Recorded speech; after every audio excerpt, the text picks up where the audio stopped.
J'ai beaucoup de chance parce que je ne suis pas du tout nostalgique. Et en fait, je pense que je n'ai pas beaucoup de mémoire. Les gens pensent que je suis la mémoire de Lyon et je crois que je suis l'absence de mémoire de Lyon. Ceci étant, mes papiers sont ma mémoire. J'ai effectivement énormément écrit dans ma vie parce que c'était non seulement j'étais patron de journal, mais j'étais éditorialiste, c'est-à-dire que et puis d'ailleurs je continue à écrire. La Tribune de Lyon me demande un article tous les 15 jours actuellement encore, donc je continue à écrire.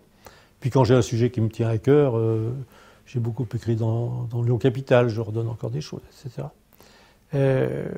Donc ma mémoire, moi, c'est ce que j'ai écrit. À une époque, quand j'étais en activité, j'avais des articles qui passaient tous les jours. Mon nom était sans arrêt. Je ne sais pas pourquoi, je découpais les articles et je gardais ça. Et maintenant, il m'arrive, tenez-vous bien, parce que je suis en train de tout rassembler, tout jeter, ce qui ne sert à rien. Mais par exemple, je ne sais pas, la pétanque, tenez. Il m'est arrivé beaucoup de jouer à la pétanque, les hommes, des relations avec les dirigeants. Eh bien, j'ai retrouvé tout un tas d'articles que je regroupe. Et aux dirigeants actuels, je leur donne des articles qui ne connaissent pas du passé de leur sport.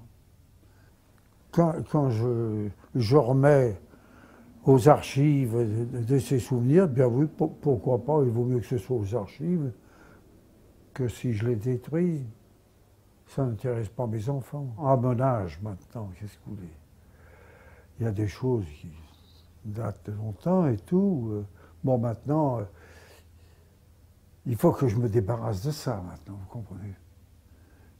J'ai l'idée de les déposer en sens que je sais très bien que ça n'intéresse pas tout le monde, ce qui est normal. Mes enfants, disons, manifester un intérêt poli, mais sans plus. Il y en a un, par exemple, qui sont contents de recevoir des plans, des originaux, ça, il y en a qui aiment ça. Bon, enfin, de toute façon, c'est pas leur affaire. Donc j'ai pensé qu'il était mieux, avant que ce soit balancé à ma mort, de les laisser aux archives municipales. De laisser les originaux qui craignaient le plus, car les archives, c'est pour conserver d'abord. Il y a un souci d'utilité, oui. Ça sera plus utile si c'est dans un dépôt public que si ça reste chez moi. Bon. Et puis aussi, il y a une autre raison. J'ai 6 enfants, 20 petits-enfants, des arrières, bon. Je ne veux pas qu'ils s'arrachent chacun un papier en disant « Ah ben là, il y a une signature Louis. » Bon. Ah oui, quelle date? Ah ben c'est Louis XIII, c'est intéressant, Louis XIII. En réalité, c'est un secrétaire de la plume qui a signé. Bon. Comme le président de la République, il ne signe pas tous ces papiers, c'est les secrétaires qui le font. Et je ne veux pas que ces papiers soient dispersés, partagés, simplement pour leur intérêt, des en-têtes de lettres, mais qu'ils restent regroupés. Oui. Et c'est pour ça, d'ailleurs, que dans mon testament, j'ai voulu que tout ce qui est archives familiales reste regroupé et soit hors partage. Et dans ce que j'appelle l'archive familiale, ça peut être des portraits. Et des portraits parfois de bons peintres. Il faut que ce soit réuni, parce que sinon on oubliera complètement d'où ça vient, et même pour un tableau, qui ça représente. Oui. Je connais des tas de familles dans lesquelles il y a des albums de photos sans qu'on sache de qui c'est. On dit bah, c'est sans doute un oncle ou une tante, bon, ou un ami, on ne sait pas. Et puis des tableaux dont on ne sait pas qui c'est. Je peux dire que j'ai tout donné, parce que vraiment, là, c'est en sécurité. Je vous dis, vous m'avez parlé de la succession familiale. Mes enfants, ils ont d'autres soucis, mes petits-enfants encore d'autres. Donc, je sais très bien qu'un jour ou l'autre, quand on ne sera plus de ce monde, bah, il y a des quantités de caisses qui vont partir à la poubelle, ça c'est évident. Les jeunes maintenant n'ont plus les moyens d'avoir des lieux de stockage pareils. Et puis s'ils ont des moyens de stockage, ce sont des moyens informatiques, c'est plus du papier, c'est... Non. Pour ça que je vous ai dit tout à l'heure que je considérais les archives comme un lieu de refuge et de sécurité. Pour moi, c'était très important, ça.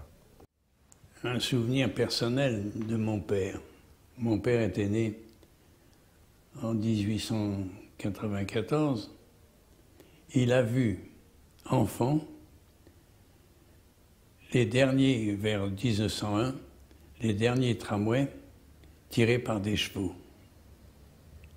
Et mon père, qui est mort en 1876, a vu l'homme marcher sur la Lune. Est-ce que vous vous rendez compte de l'évolution? Qu'est-ce que verront nos petits-enfants?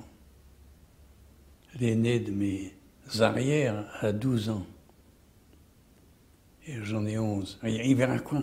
Qu'est-ce que sera le monde? Il faut bien qu'il sache quel était le monde de maintenant. Non? Ou de il y a 80 ans. Qu'est-ce qui nous restera? Qu'est-ce qui restera de nous? Les quelques papiers que j'ai donnés aux archives, et voilà, il restera ça. Le reste. Donc sur la question de l'archive privée, de l'archive professionnelle, déjà avant même la question du don, se pose la question de comment elle se constitue, comment elle s'élabore, en sachant qu'il y a la part de volonté que vous allez avoir, vous, de conserver ou pas tel et tel type de document. Il y a l'usure du document lui-même. On utilise des supports qui sont extrêmement fragiles. Il y a les destructions liées aux accidents. Et puis, il y a une chose qui me fascine toujours beaucoup, c'est que même si vous êtes très très conscient, il y a l'oubli. Vous-même, vous oubliez qu'un document a été important pour vous. Et ça, c'est une drôle d'histoire dans la formation du document d'archive. Et puis, ça, c'est à votre niveau à vous. Et puis, plus loin, parce que j'ai travaillé beaucoup avec des bibliothécaires, avec des documentalistes, parce qu'ils sont deux métiers un peu différents et le rapport à l'archive est pour le coup très différent. Je me pose la question de qui a la responsabilité de conserver une archive et qui décide que c'est une archive importante ou pas. Voilà, à titre plus personnel en termes de réflexion. Donc c'est une préoccupation qui me traverse parce que à l'âge que j'ai déjà vécu des décès importants dans ma famille. Et plus largement, j'ai longtemps pensé que l'archive était uniquement la question du papier. Donc la lettre, la correspondance, le livre de comptes, des choses comme ça. Et puis, à l'occasion de la mort de mes grands-parents, j'ai découvert que l'archive, c'était aussi des meubles, des objets, des choses auxquelles on n'a jamais pensé parce que ça fait partie de votre environnement. Et puis soudain, parce que les personnes ont disparu, elles deviennent le support du passé au sens très fort. C'est-à-dire qu'elles ne font plus partie de votre présent, mais en même temps, vous avez besoin de continuer de vivre avec elles. Et donc, à partir de là, l'archive s'est un peu étendue. Et donc, vous êtes obligé de faire des sélections, puisque à chaque génération, on trie dans les archives et de ce qui fait sens dans l'identité d'une famille. Donc, l'archive, l'objet d'archive, l'objet qu'on conserve, qui a un lien fort avec le passé, il est très fortement lié à l'identité. C'est ce qui rend difficile sa constitution, parce qu'elle se constitue de manière un peu comme ça, indépendamment de vous, en même temps très liée à vous, et puis des enjeux de sa conservation. Comment est-ce qu'on conserve des choses avec l'épaisseur que vous y attachez dans votre vie quotidienne? Parce qu'au fond, c'est des objets qui vivent au quotidien, même quand ils ne pensent pas. D'où le rôle important de l'oubli.